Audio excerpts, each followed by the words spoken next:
ఆస్తులు ధ్వంసం చేసే వాళ్ళం కాదు, ఎవరికి నష్టం చేసే వాళ్ళం కాదు. కొన్ని బాధాకర విషయాలు చెప్పడానికి కూడా నోరు రావట్లేదు. మణిపూర్లో కాలిపోయిన మందిరాలు లెక్క తేలింది. చచ్చిపోయిన వారి లెక్క కూడా దాదాపుగా తేలింది. కానీ ఒక్క రాత్రిలో భయంతో పారిపోయిన 9,000 మంది లెక్క ఈ రోజుకి తెలియదు. వాళ్ళు ఉన్నారో, చచ్చిపోయారో, ఇంకా అడవుల్లో కొండల్లో ఉన్నారో, ఎక్కడికి వెళ్ళిపోయారో ఈ రోజుకి తెలియదు సార్. వ్యక్తి కోసం 7 సంవత్సరాలు కొద్ది రోజుల్లో గడిచిపోయినట్టు యాకోబుకి వీధిలోనే మోకాళ్ళ మీద ఏడ్చి ప్రార్థన చేసి పాపాలు ఒప్పుకోమంటున్నాడు. వర్షం పెరిగిపోతుంది, చలి పెరుగుతుంది, గర్భిణీలు ఉన్నారు, చంటి బిడ్డలు ఉన్నారు, వృద్ధులు ఉన్నారు. Nothing doing. ఎవడు ప్రార్థనలో జిలవడానికి వెళ్ళేది మోకరించండి. ఇంతకు వీళ్ళు చేసిన పాపం ఏంటి? వ్యభిచారమా, మద్యపానమా, విగ్రహార్పితములు తినడమా? కాదట. అందరిలాగానే బతికేస్తున్నాం. ఒక ప్రతిష్ట లేదు, ఒక పరిశుద్ధత లేదు, ఒక వైరాగ్యము లేదు, ఒక ఉపేక్ష లేదు, ఒక సమర్పణ లేదు. క్యాజువల్గా బతికేస్తున్నాం. మా తిండి, మా మాట, మా వస్త్రధారణ, మా కుటుంబాల్లో జరిగే పెళ్లిళ్ళు, గృహప్రవేశాలు, మరణ కార్యక్రమాలు నిర్వహించే విధానం, ఎందులో కూడా ఒక ప్రత్యేకత లేదు. క్రైస్తవ నాయకుడు వ్యక్తిగత గిఫ్ట్లు కాదు, వ్యక్తిగత ప్రయోజనాలు కాదు. మా ప్రజలు క్షేమంగా ఉండాలి, మా ప్రజలు బాగుండాలి. దేశంలో కొన్ని వర్గాల వారసులు పౌరులే కాదన్నట్టుగా, వారికి అసలు అన్యాయం జరిగినా అడిగే హక్కే లేదన్నట్టుగా, అన్యాయాన్ని ప్రశ్నించినందుకే ఉల్టాగా వారి మీద కేసులు బనాయించి లోపల తోసి వాళ్ళు ఇబ్బంది పెట్టే పరిస్థితులు వస్తే న్యాయం కోసం రోడ్డు ఎక్కడం తప్పెలాగవుతుంది? స్టెఫన్ను చంపేశారు, యాకోబును నరికేశారు, పేతురును అరెస్ట్ చేశారు. ఒక వ్యక్తి కోసం 7 సంవత్సరాలు కొద్ది రోజుల్లో గడిచిపోయినట్టు యాకోబుకి చదివినప్పుడల్లా నాకు ఒక రోషం వస్తుంది. నా దేశం కోసం కొన్ని గంటలు అట్లా ఖర్చు పెట్టాలి కదా. తన వ్యక్తిగత సంతోషం కోసం 7 సంవత్సరాలు కొన్ని రోజుల్లాగా అతనికి అనిపించిందంట. మన దేశం కోసం మనకి ఎట్లా అనిపించాలి? ఇలాంటి ఒక భారంతో దేవుడు మన హృదయాలు నింపాలి. ఒక్క విషయాన్ని మాత్రమే నేను మీ ముందు పెట్టి, ప్రార్థన అనగానే అది రహస్య ప్రార్థన అనే భావన బైబిల్లో నేర్పించబడింది. అది బ్రద్దలైన సందులో నిలబడటం అని చూపించబడింది. చచ్చిన వారికి, బ్రతిని వారికి మధ్యలో నిలబడటం అని బయలుపరచబడింది. దేవుని సన్నిధిలో ఏకాంతంగా ఆయన పాదాలు పట్టుకుని పెనుగులాడటం అని చూపించబడింది. కొండ మీది ప్రసంగములో యేసయ్య రహస్యమందు చూచు నీ తండ్రి నీకు ప్రతిఫలం ఇచ్చినట్లుగా గదిలోకి వెళ్ళి తలుపులు వేసుకుని ప్రార్థన చేయమని చెప్పారు. ఈ రీతిగా ఏకాంత ప్రార్థన, రహస్య ప్రార్థన బైబిల్లో ప్రబోధించబడగా, ఎందుచేత ఈ రోజున ప్రార్థన రోడ్డెక్కింది? రహస్య ప్రార్థన బహిరంగ ప్రార్థనగా ఎందుకు రూపుదాల్చింది అని ఒక చారిత్రాత్మకమైన కారణాన్ని మీ దృష్టికి తీసుకొస్తాను.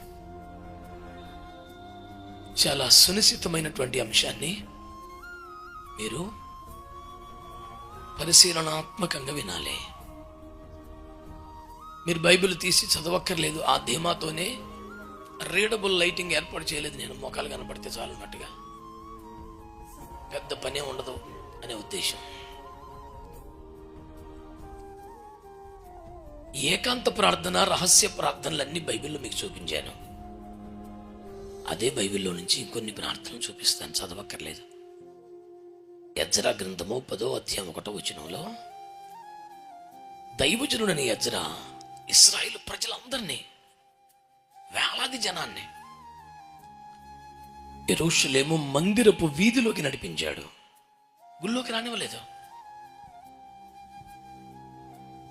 మందిరపు వీధిలోనికి నడిపించి వృద్ధులు, చిన్నవారు, భార్యలు, పిల్లలు, శిశువులు, గర్భిణీలు సహా మందిరపు వీధుల్లో మోకాళ్ళ మీద పడి భయంకరంగా మహారోదన చేసి ప్రార్థనలు చేపిస్తున్నాడు.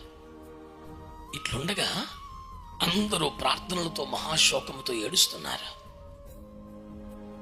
ఇంతకీ ఎందుకు ఏడుస్తున్నారు అంటే, దేవుని ప్రజలు దేవుణ్ణి బాధ పెట్టేలాగా బ్రతికారంట. వేరెవ్వరి మీద కంప్లైంట్ కాదు, దేవుని ప్రజల్లో ఒక లోపం.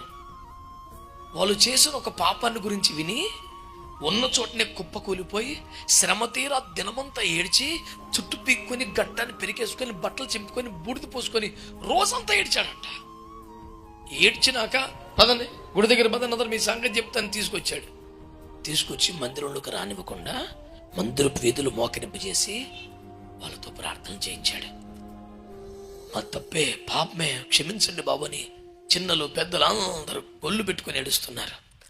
ఇలా విపరీతమైన కన్నీటి వర్షము కురుస్తున్న నేపథ్యం అకస్మాత్తుగా ఆకాశం తెరవబడి వర్షం పడిపోతుంది. వర్షం పడుతుంది కదా, లేచి అటు ఇటు వెళ్ళిపోదామంటే దైవజనుడు ఒప్పుకోలేదు. వర్షములోనే మందిరపు వీధిలోనే మోకాళ్ళ మీద ఏడ్చి ప్రార్థన చేసి పాపాలు ఒప్పుకోమంటున్నాడు. వర్షం పెరిగిపోతుంది, చలి పెరుగుతుంది, గర్భిణీలు ఉన్నారు, చంటి బిడ్డలు ఉన్నారు, వృద్ధులు ఉన్నారు. Nothing doing. ఎవడు ప్రార్థనలో చిలవడానికి వెళ్ళేది మోకరించండి ప్రార్థన చేయండి అని గట్టిగా కోపడుతున్నాడు. కొన్ని గంటలు అలా ప్రార్థన చేసిన తర్వాత ఆయనే మళ్ళీ మైక్ తీసుకొని, అయ్యా చంటి బిడ్డలు ఆడబిడ్డలు ఉన్నారు, చాలాసేపు నుంచి వర్షంలో తడుస్తున్నారు, ఇంకెక్కువసేపు ఉండలేరు పాపం, ఈసారి క్షమించు బాబు అని ప్రార్థన చేసి పంపించాడు. ఇంతకీ ఏం జరిగిందయ్యా అంటే ఎజ్రా 9 ప్రారంభ వచనాలు రాస్తాడు. వారట దేశపు జనులలో నుండి తమను తాము ప్రత్యేకపరుచుకోలేదట. ఈ అపరాధము చేసిన వారిలో ఇశ్రాయేలు ముఖ్యులు ఉన్నారంట.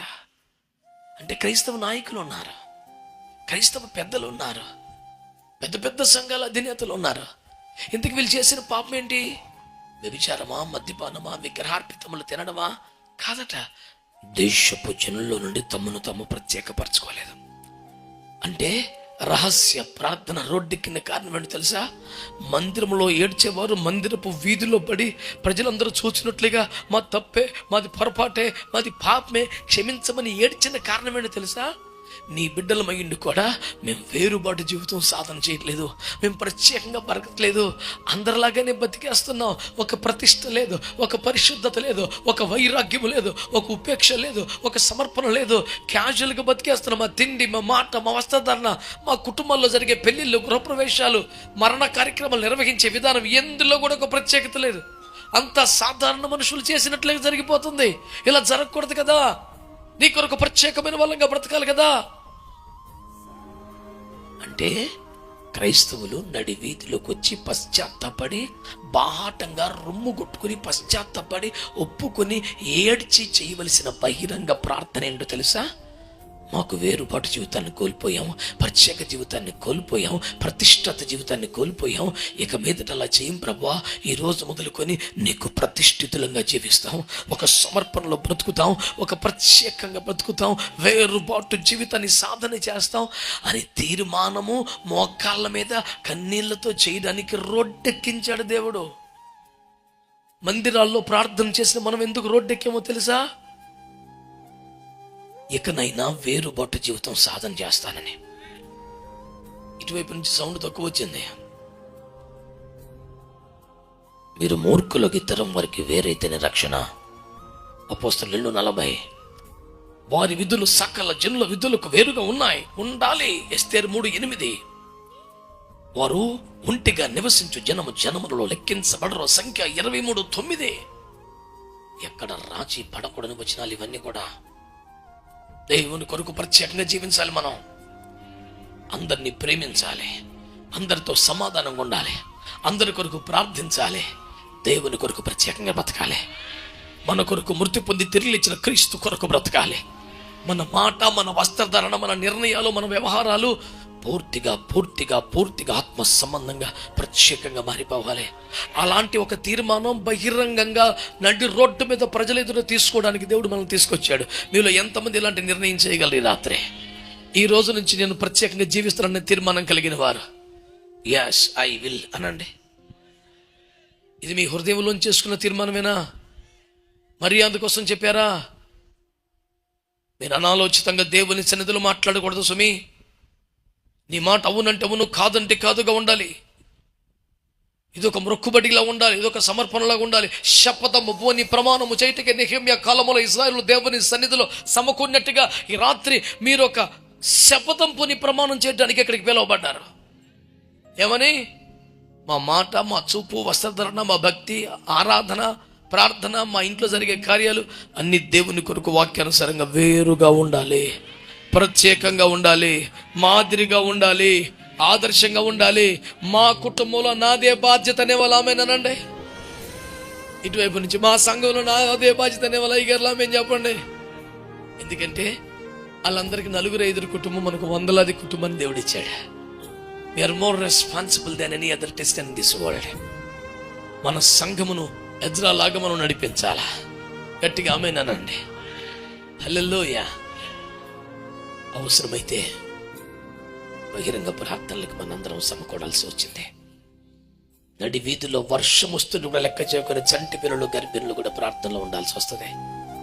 అలాంటి కూడికలు ఏర్పాటు చేస్తే మీరు కదలి రావాల్సిందే.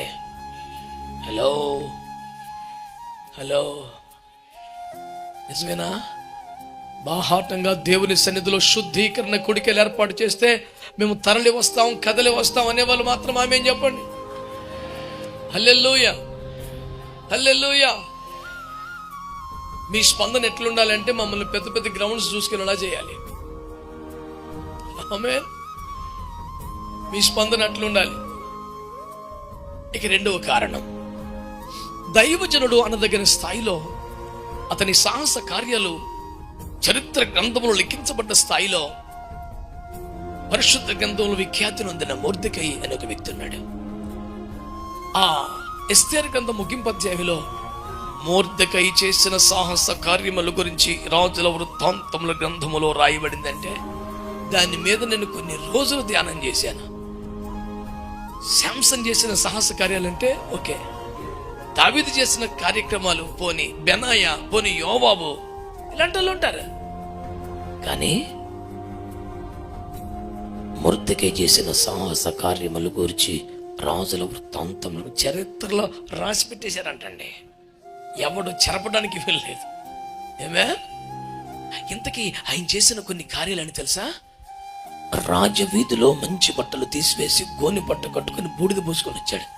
చంపి పాడేస్తాడు. రాజుగుమ్మంలోకి గోని పట్టుతో బూడిద రాకూడదు. ఎంత దమ్ముండాలి!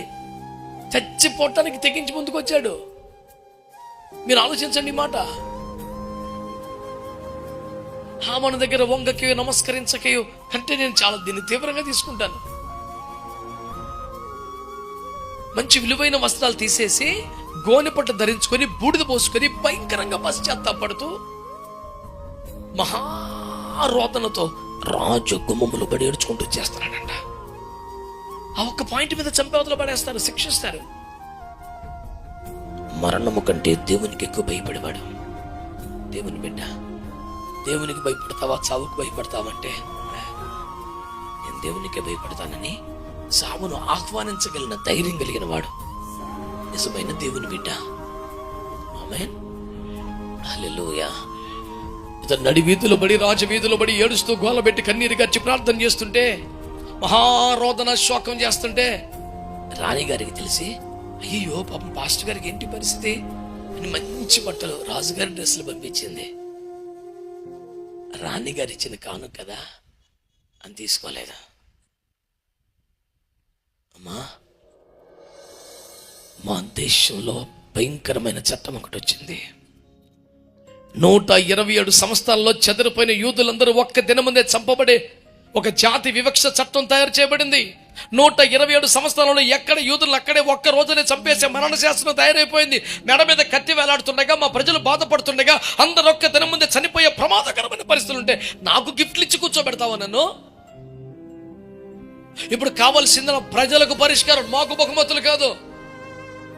క్రైస్తవ నాయకులకి, అయ్యగారులకి అందరికీ ఈ మనస్సు రావాలని వస్తారు. మీరు ఆమేన్ చెప్పండి, బాగా చెప్పండి. మీరు చెప్పేది మేమే చెప్తాం సార్ మనం. హల్లెలూయా.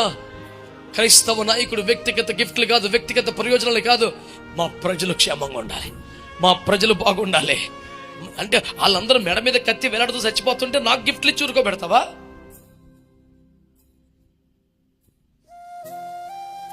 This is not right time to take any gift from you. ఒకవేళ రాణికి మంచి మనసే ఉండొచ్చు, ప్రభుత్వాలకి, పాలకులకు మంచి మనసు ఉండొచ్చు. అయ్యో పాస్టర్ గారు బాధపడుతున్నారు, వాళ్ళకి ఏదో గిఫ్ట్ ఇద్దాం, ఏదో ఒకటి చేద్దాం అనే మనసు ప్రభుత్వానికి ఉండొచ్చు. వారి పెద్ద మనసును, తల్లి మనసును, తండ్రి మనసును నేను అభినందిస్తూ తీసుకునే మనసు మాకు లేదని మనం చేస్తున్నాను. కారణం ఏంటి? ప్రభుత్వాలకు వ్యతిరేకమా, గిఫ్ట్కి వ్యతిరేకమా? కాదు. ప్రస్తుతం పేక మీద కత్తి వేలాడుతుంది, అది తీసేసి గిఫ్ట్ ఇవ్వండి. అసలు తీసేస్తే అదే పెద్ద గిఫ్ట్ అనుకుంటాం. ఏంటది? కంప్లైంట్ ఏంటి? మన దేశంలో 120 సంవత్సరాల ఒక జాతి వారు చెదరి ఉన్నారు. వారి విధులు సకల జనుల విధులకు. వాళ్ళు ఏమైనా దేశద్రోహం చేశారా? వాళ్ళు ఏమైనా పాపం చేశారా? రాజ్యాంగాన్ని ధిక్కరించారా? చట్ట వ్యతిరేక కార్యక్రమాలు చేస్తున్నారా? పన్నులు కట్టట్లేదా? అన్ని శుభ్రంగా ఉన్నారు. ఎక్కడ తేడా? వాళ్ళు భక్తులు చేసుకున్నారు. కెంతులేమంటే తందనాడమంటే కలుగుతలేదు. మేము అలా చేయకూడదండి, మా ప్రార్థన మేము చేసుకుంటాం. కేవలం ఒక వ్యక్తి అహంకారంతో, ఒకటి పర్సనల్గా ఈగో దెబ్బతిని మొత్తం జాతిని నాశనం చేయడానికి సంకల్పం చేస్తే ఈ కుట్రలు రాజుగారికి తెలియదు, ఈ కుట్రలు రాణి గారికి తెలియదు. నేను నమ్ముతున్నా, గట్టిగా చెప్తున్నా, పాలకుల దృష్టికి పూర్తిగా వెళ్లకుండా రకరకాల కుట్ర చట్టములు తయారవుతున్నాయి. ఏవేవో మసిబూసి మారేడికాయ కారణాలు అక్కడ చూపించి వ్యక్తిగత కక్షలు, కార్పణ్యాలు నెరవేర్చుకునే దుష్ట పన్నాగాలు దేశంలో జరుగుతున్నాయి. ఇలాంటి కుట్ర చట్టములకు విరోధంగా రోడ్డెక్కాం. ఈ రోజున రోడ్డెక్కాం. కారణం అది. తన గదిలో ప్రార్థన చేసుకునే మొర్దెకై, తన భక్తి తాను చేసుకునే మొర్దెకై మొట్టమొదటిసారి రోడ్డెక్కి బట్టలు చెప్పుకొని గోని పట్టుకొట్టుకొని బూడిద పూసుకొని ఏడుస్తున్నాడు. కారణం ఏంటంటే, అయ్యా అమాయక ప్రజలు చచ్చిపోయే పరిస్థితి వచ్చిందయ్యా, భయంకర చట్టాలు వచ్చింది అయ్యా, ఇది మారాలయ్యా. ఆమేన్. హలో, దేశంలో ప్రజలకు, పేదలకు, మైనారిటీలకు వ్యతిరేకంగా దారుణమైన సామూహిక హనన చట్టములు చేయబడుచుండగా వాటికి వ్యతిరేకంగా రహస్య ప్రార్థన కాదు, బహిరంగంగా ప్రార్థన చేయడానికి రావాలి. ఇలాంటి అవసరాలు వస్తే, ఇలాంటి పరిస్థితులు వస్తే బాహాటంగా ప్రార్థనలకు మేము తరలి వస్తాం అనేవాళ్ళు ఉంటే ఆమె చెప్పండి. పలు రీతిలుగా ప్రొటెస్ట్ చేసే వాళ్ళు ఉన్నారు, పలు రీతిలుగా తమ వాణి వినిపించే ఉన్నారు, జ్యుడిషియల్ సిస్టంలో నిలబడే వాళ్ళు ఉన్నారు, ప్రభుత్వాలతో పై స్థాయిలో మాట్లాడే వాళ్ళు ఉన్నారు. కనీసం మనం రొట్టెక్కి ప్రార్థన చేసే వాళ్ళం ఉండొద్దా? ఆస్తులు ధ్వంసం చేసే వాళ్ళం కాదు, ఎవరికి నష్టం చేసే వాళ్ళం కాదు. గదిలో బడి ఏడిచేది ఏదో అందరం కలిసి బాహాటంగా ఎడుద్దాం అంటున్నాను. అందరము కలిసి ప్రార్థన చేయాలంటే అందరం కలిస్తే ఎవరిల్లు సరిపోద్ది, అందరం కలిస్తే ఎవరి మందిని సరిపోద్ది. అందుకే ఏదో ఒక బహిరంగ ప్రదేశానికి రావాల్సి వస్తుంది తప్ప దీంట్లో ఇంకొక పాయింట్ ఏమీ లేదు. దీనికి ఉన్న ఎజెండా అందరము కలిసి ప్రార్థన చేయటం మాత్రమే. అందరం కలిస్తే ఎవరి ఇల్లు, ఎవరి మందిరమో చాలదు, కాబట్టి రొట్టెక్కాల్సి వస్తుంది. ఇంతకన్నా వేరే పాయింట్ లేదు. అందరము కలిసి ప్రార్థన చేయాలనండి. పోరు మీరు చెప్పండి, అంత అవసరం లేదంటారా? అలాంటి పరిస్థితులు ఏమి లేవంటారా?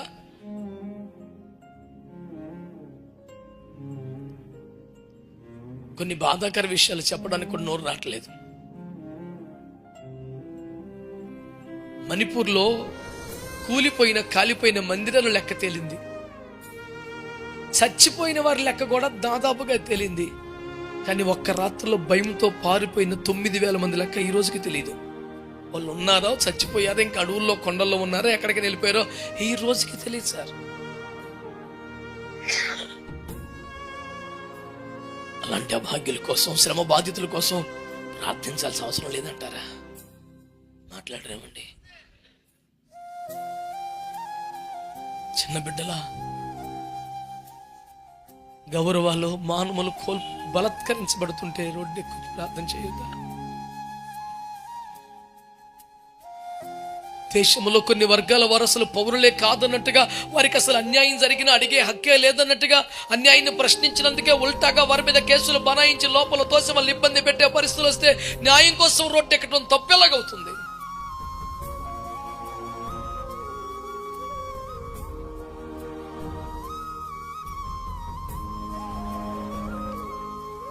క్రైస్తవుల శుద్ధీకరణ కోసం రోడ్డెక్కాలి. వ్యతిరేక కుట్ర చట్టముల కోసం రోడ్డెక్కాలి.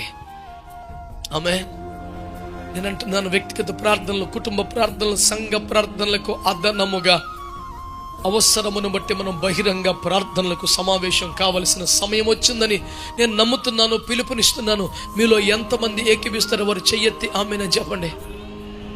ఆమేనని చెప్పండి. మీరు ఆమేనని చెప్పటం కాదు, మీతో పాటు ఇంకొంతమందిని తీసుకొని ఇలాంటి పిలుపు మీకు వినబడితే అది ఎక్కడైనా ఎంత దూరమైన ప్రయాసతో రావాలి.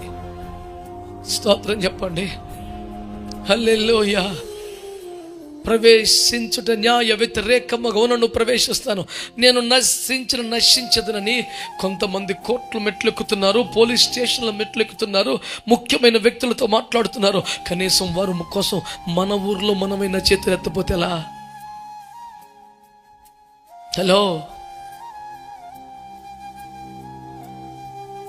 స్టెఫన్ను చంపేశారు, యాకోబును నరికేశారు, పేతురును అరెస్ట్ చేశారు. సంఘం ఎన్నెల్లతో అయిపోయిందమ్మ బాబోయ్, ఒక్కొక్కరిని కోల్పోతున్నాం. ఇలాగైతే మనల్ని బలపరిచేది ఎవరో, మనల్ని సిద్ధపరిచేది ఎవరో, రాకడికి ఆయుధపరిచేది ఎవరో? ప్రభు రాకడికి, రాజ్యానికి ఎవరు సిద్ధపరుస్తారు? దైవజనులు కావాలి. మిగిలిన శేషములను మనము కాపాడుకోవాలని ఒక్కటిగా ఒక్క చోట పోగుబడి కన్నీరు కాచి ప్రార్థన చేయడం స్టార్ట్ చేశారు.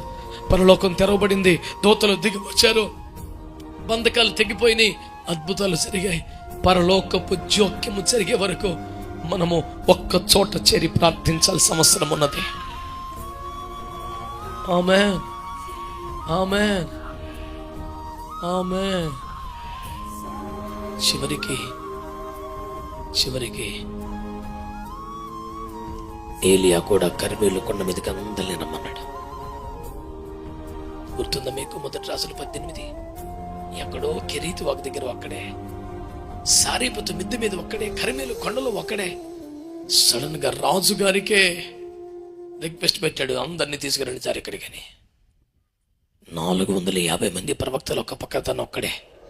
రండి ప్రార్థన చేద్దామే, దేవుడు అగ్ని పంపిస్తే ఆయనే నిజమైన దేవుడు, ప్రార్థనలు ఆలకించే దేవుడు అంటూ ప్రజల తడబాటు తొలగిపోయి దేవుని శక్తి, ప్రేమ నిరూపించబడినట్లుగా ఒక అగ్ని అభిషేకం దిగి వచ్చే ఉజ్జీవపు కూడికల కోసం మనం రోడ్డే కలిసి ఉన్నది. నెంబర్ 1 మన శుద్ధీకరణ ప్రార్థనల కోసం. నెంబర్ 2 కుట్ర చట్టాల కోసం. నెంబర్ 3 కడవరి ఉజ్జీవం కోసం. మనము రహస్య ప్రార్థన గడప దాటి బహిరంగ ప్రార్థనలకి ఆయా సందర్భాల్లో ఇలా కలుసుకోవాలి. దానికోసం కష్టపడాలి, దానికోసం సమకూర్చాలి, దానికోసం ఖర్చు పెట్టాలి.